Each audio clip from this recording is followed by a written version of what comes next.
नमस्कार, आप देख रहे हैं हिमस्टार। आपका बहुत बहुत स्वागत है हिमस्टार हिमाचल प्रदेश का आपका अपना चैनल। आइए शुरू करते हैं हिमाचल से जुड़ी कुछ मुख्य खबरें।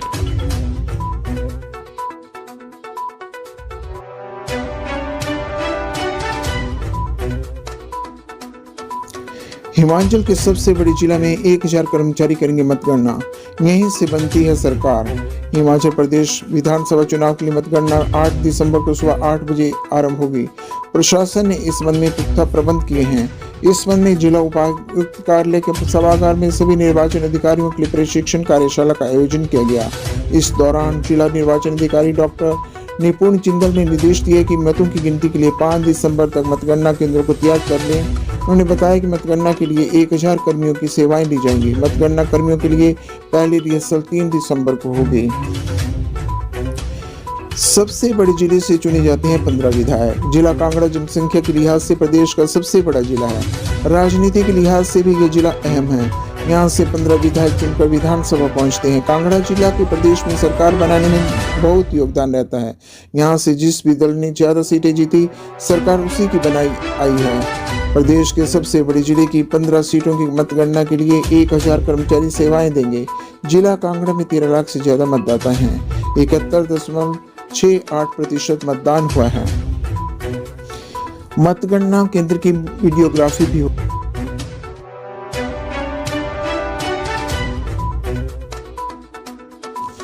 भाजपा के दबाव में आकर चुनावी ड्यूटी में कोताही करे कर्मचारी। हिमाचल प्रदेश कांग्रेस कमेटी के महासचिव व प्रवक्ता देवेंद्र मुशेरी ने कहा कि प्रदेश के सभी उपमंडलों से जो भी कर्मचारी प्रदेश से बाहर अपनी सेवाएं सेना, आईटीबीपी व अन्य विभागों में दे रहे हैं तथा प्रदेश में चुनाव ड्यूटी में तैनात हैं, उनको भेजे गए मतदान बैलेट पेपर और लेकर जो गड़बड़ी देखने को मिल रही है वो बहुत ही दुर्भाग्यपूर्ण है, जो चिंता का विषय है। बुशैरी ने प्रेस को जारी बयान में कहा कि गत दिनों एक ऐसा मामला सिरमौर जिला की शिलाई उपमंडल में देखने को मिला, जहां पर 40 से अधिक पुलिस कर्मियों के बैलेट गुम हुए हैं।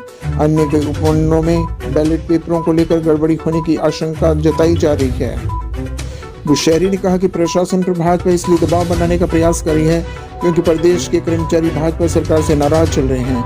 ये कर्मचारी सरकार के खिलाफ अपना मत न दें, इसलिए इस तरह की शिकायतें प्राप्त हो रही हैं। प्रदेश के मुख्य निर्वाचन अधिकारी के अनुसार चुनाव ड्यूटी में तैनात अधिकारियों को जारी 49,728 डाक मतपत्रों में से केवल 32,177 डाक मतपत्र संबंधित रिटर्निंग अधिकारियों को मिले हैं।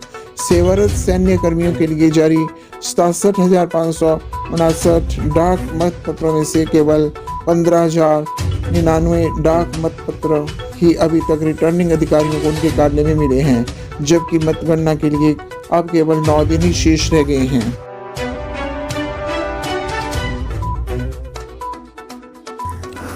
चुनाव में पार्टी विरोधी गतिविधियों पर नगरोटा बगवां से 12 कांग्रेस पदाधिकारी निष्कासित। कांग्रेस ने नगरोटा बगवां विधानसभा क्षेत्र से 12 लोगों को पार्टी विरोधी गतिविधियों में संलिप्त होने के कारण प्राथमिक सदस्यता से निष्कासित किया है। ब्लॉक कांग्रेस कमेटी अध्यक्ष मान सिंह चौधरी की अध्यक्षता में हुई बैठक में प्रस्ताव पारित किया गया। बैठक में पार्टी विरोधी गतिविधियों को अंजाम देने वाले कार्यकर्ताओं के खिलाफ सख्त कदम उठाया गया है। मान सिंह चौधरी ने बताया कि नगरोटा बगवां में से मनोज मेहता, अरविंद चौधरी, मधु शर्मा, मसल से गोल्डी चौधरी, धनु से संजू जान, पठियार से चरित सारथी, एरला से होशियार सिंह, जंद्रान से शक्तिचंद, बुसक से दीपासु के साथ संजय भाटिया, जगदीश गुप्ता, टेकचंद भरवारिया को विधानसभा चुनाव के दौरान पार्टी प्रत्याशी के खिलाफ कार्य करने में संलिप्त पाए जाने के कारण निष्कासित किया गया है। भाजपा द्वारा नगरोटा बगवां में आयोजित अमित शाह की रैली के दौरान भी कुछ कार्यकर्ताओं द्वारा मंच शेयर किया गया था। पार्टी प्रदेश अध्यक्ष एवं जिला अध्यक्ष को पारित प्रस्ताव की कॉपी प्रेषित की गई है। यदि इन पदाधिकारियों को पार्टी में कोई अन्य जिम्मेवारी सौंपी गई तो उसे भी मुक्त करने के लिए आग्रह किया गया है।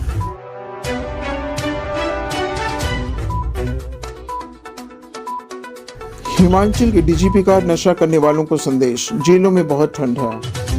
हिमाचल प्रदेश में सर्दी यौवन पर है, जेलों में बहुत ठंड है। यदि आप नशा करना चाहते हैं तो पुलिस अपनी जेलों में लंबी चिल के लिए आपका स्वागत करेगी। यह संदेश हिमाचल प्रदेश के पुलिस महानिदेशक संजय कुंडू ने इंटरनेट मीडिया के माध्यम से नशे के चाहवानों को दिया है।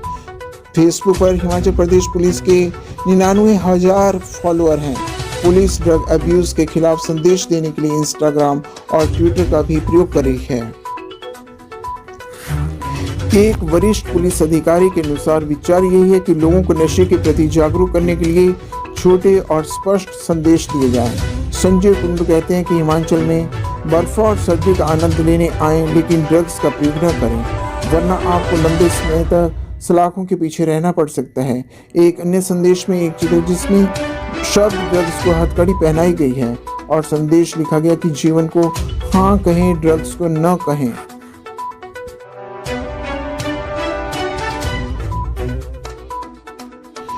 शिक्षकों की बायोमेट्रिक, छात्रों की ई संवाद ऐप पर हाजिरी अनिवार्य, अभिभावकों को भी मिलेगा संदेश।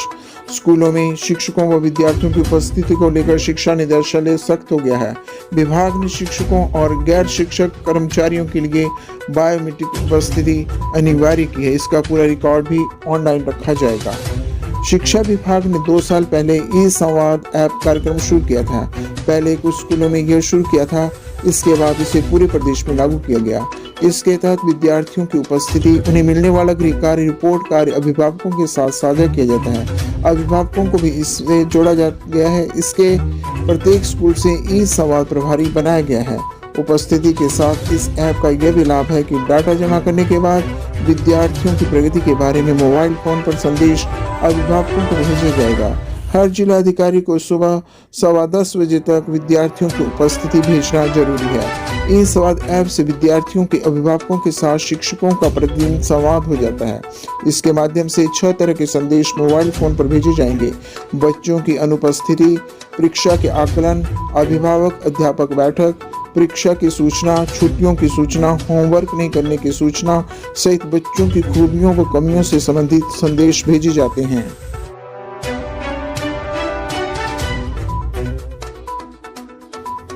नई पंचायतें बनी पर विकास को नहीं मिली गति, जिला कांगड़ा की काशी के पास नहीं अपने भवन।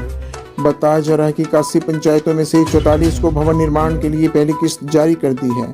साथ ही 10 ऐसी पंचायतें हैं जिनके पास पुराने भवन हैं। 22 पंचायतों में अभी तक भूमि संबंधी औपचारिकताएं पूरी करने का कार्य किया जा रहा है। 3 ऐसी पंचायतें जिनके पास भवन निर्माण के लिए भी भूमि नहीं है। ऐसे में इन पंचायतों के जनप्रतिनिधियों ने पंचायत के लोगों से भूमि दान करने का आग्रह किया है। जिला पंचायत अधिकारी विजय बरागटा ने बताया कि नई पंचायतों में जल्द भवन निर्माण हो, इसके लिए विभाग प्रयासरत है। आधे से ज्यादा पंचायतों को पहले किस्त जारी करवा दी है और शेष में औपचारिकताएं पूरी की जा रही हैं। वहीं धर्मशाला ब्लॉक प्रधान एवं उप प्रधान संगठन के अध्यक्ष सुरेश मान का कहना है कि नई पंचायतों को भवन मिले, इसके लिए संगठन के माध्यम से आवाज बुलंद की जाती रही है। बागनी पंचायत आज भी नियम के दायरे में आई सिद्धबाड़ी पंचायत के भवन में चल रही है। इस दिशा में विभाग जल्द से जल्द कदम उठाए।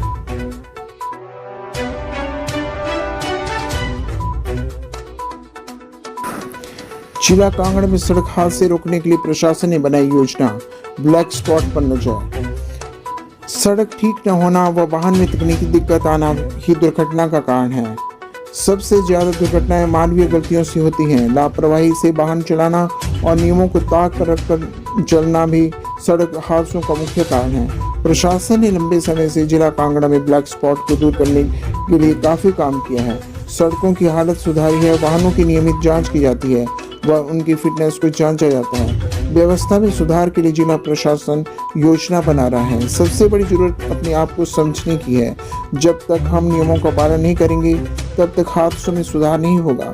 जिला प्रशासन ने ब्लैक स्पॉट पर काम किया है और लोक निर्माण विभाग को इन्हें सुधारने के निर्देश दिए हैं। उपायुक्त कांगड़ा डॉक्टर निपुण जिंदल से बातचीत की पेश है प्रमुख अंश। प्रशासन ने पुलिस के सहयोग से सड़क हादसों की रोकथाम के लिए कई कदम उठाए हैं। पुलिस भी हादसे रोकने के लिए गंभीर है। प्रशासन की ओर से शीघ्र जागरूकता अभियान छेड़ा गया है। पहले अतिक्रमण के कारण हादसे होते थे, लेकिन अब मानवीय चूक के साथ तेज रफ्तार सड़क दुर्घटनाओं का कारण बन रही है। प्रशासन ने शहर के भीड़ भाड़ वाले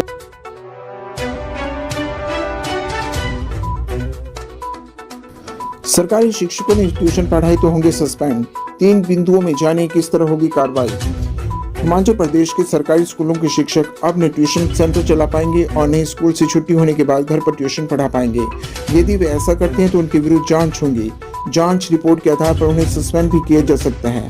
उच्चतर शिक्षा विभाग के निदेशक डॉक्टर अमरजीत शर्मा ने यह आदेश जारी कर दिया है। शिक्षा विभाग को शिकायतें मिल रही हैं कि कुछ शिक्षक ट्यूशन भी पढ़ा रहे हैं। विद्यार्थियों को ट्यूशन पढ़ने के लिए बाध्य करने की भी शिकायतें मिली हैं। शिक्षा विभाग ने पहले भी कई बार आदेश दिए हैं, बावजूद इसके कुछ शिक्षक नहीं मान रहे हैं। और प्रधानाचार्यों व मुख्य अध्यापकों को कहा गया है कि वे इस तरह के मामलों पर नजर रखें।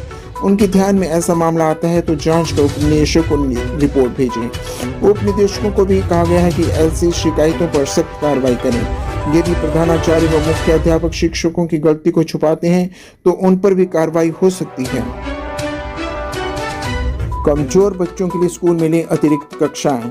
विभाग ने निर्देश दिया है कि यदि कोई विद्यार्थी पढ़ाई में कमजोर है तो छुट्टी के बाद या सुबह के समय स्कूल में ही अतिरिक्त कक्षाएं लें। शिकायतों के अनुसार कुछ शिक्षक गणित, अंग्रेजी, केमिस्ट्री, फिजिक्स, अकाउंट्स आदि विषयों की ट्यूशन पढ़ाते हैं। कुछ शिक्षक घर पर ट्यूशन पढ़ाते हैं तो कुछ कोचिंग सेंटर चलाते हैं। पूर्व में ऐसे मामले सामने आए हैं जिनमें शिक्षक अपने ही स्कूल के बच्चों को ट्यूशन पढ़ाते पाए गए हैं। शिक्षा विभाग को अगर ट्यूशन पढ़ाने व ट्यूशन सेंटर चलाने से संबंधित सूचना मिलती है तो उसकी जांच होगी। शिक्षा निदेशक को शिकायत सीधे तौर पर की जा सकती है। विभाग की ओर से जांच कमेटी गठित कर रिपोर्ट निदेशक को भेजी जाएगी। शिक्षक अगर दोषी पाया जाता है तो सीधे सस्पेंड कर दिया जाएगा। विभाग के अनुसार शिक्षक जब भी स्कूल में पढ़ाता है उसका आचरण सभ्य होना चाहिए। वह एक देश के नागरिक को भविष्य के लिए तैयार कर रहा है। वह न तो ट्यूशन पढ़ा सकता है और न विद्यार्थी को स्कूल के बाद अपने घर पर जबरन पढ़ाने के लिए बुला सकता है।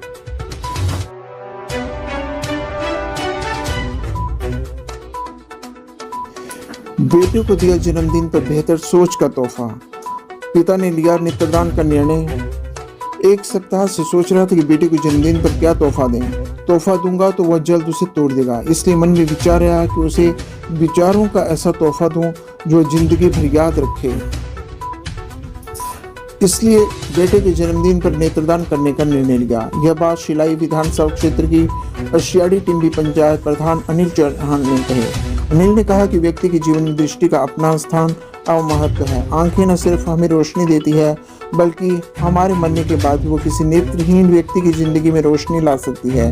टिम्बी गांव के 31 वर्षीय अनिल के बाद भी अब उसकी आंखें दुनिया देख सकेंगी, साथ ही अन्य किसी जरूरतमंद व्यक्ति की आंखों में रोशनी की किरण लाएगी। अनिल चौहान के 5 वर्षीय बेटे हार्दिक चौहान का 28 नवंबर को जन्म दिवस था। लिहाजा वह पिछले कई दिनों से सोच रही थी कि बेटे को 5वें जन्म दिवस पर क्या खास तोहफा दें।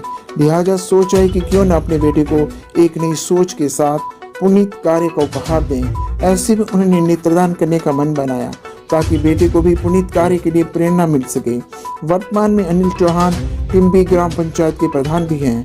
अनिल चौहान ने बताया कि बेटे को एक नई सोच व अलग उपहार देने के मकसद से वो IGMC शिमला से नेत्रदान करने के लिए फॉर्म लेकर आए और सोमवार को बेटे के जन्म दिवस के अवसर पर इसकी सारी औपचारिकताएं पूरी करके स्पीड पोस्ट के माध्यम से यह फॉर्म IGMC शिमला के नेत्र बैंक के नाम भेज दिया है।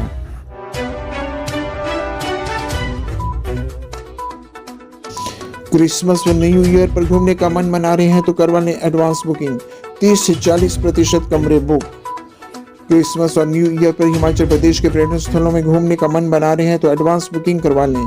कुल्लू मनाली के होटलों में एडवांस बुकिंग शुरू हो गई है। इन दिनों होटलों में 20 से 25% की विशेष छूट दी जा रही है। अटल टनल रोहतांग सहित बर्फ से ढकी रोहतांग दर्रे की वादियां पर्यटकों के आकर्षण का केंद्र बनी हुई हैं। पर्यटन नगरी मनाली में न्यू ईयर और क्रिसमस को लेकर तैयारियां शुरू हो गई हैं। मनाली में न्यू ईयर व क्रिसमस को मनाने का प्लान कर रहे पर्यटकों ने भी होटलों में एडवांस बुकिंग करनी शुरू कर दी है। इसमें करीब 40% तक होटलों में एडवांस बुकिंग हो चुकी है। बर्फ से ढके पर्यटन स्थलों पर सैलानियों का मेला। बीते दिनों हुई बर्फबारी के बाद पर्यटकों ने मनाली व लाहौल का रुख करना शुरू कर दिया है। 1.5 सप्ताह पहले हुई बर्फबारी के चलते मनाली के पर्यटन स्थल विलावा, अंजनी महादेव, सिसु और कोकसर में पर्यटक बर्फ के दीदार कर रहे हैं। मनाली में पर्यटकों की संख्या में इजाफा हो रहा है। पर्यटन व्यवसाय से जुड़ी कारोबारियों को भी अच्छे कारोबार की उम्मीद जगी है। हिमाचल की हर खबर पाने के लिए हिंद स्टार से जुड़ें।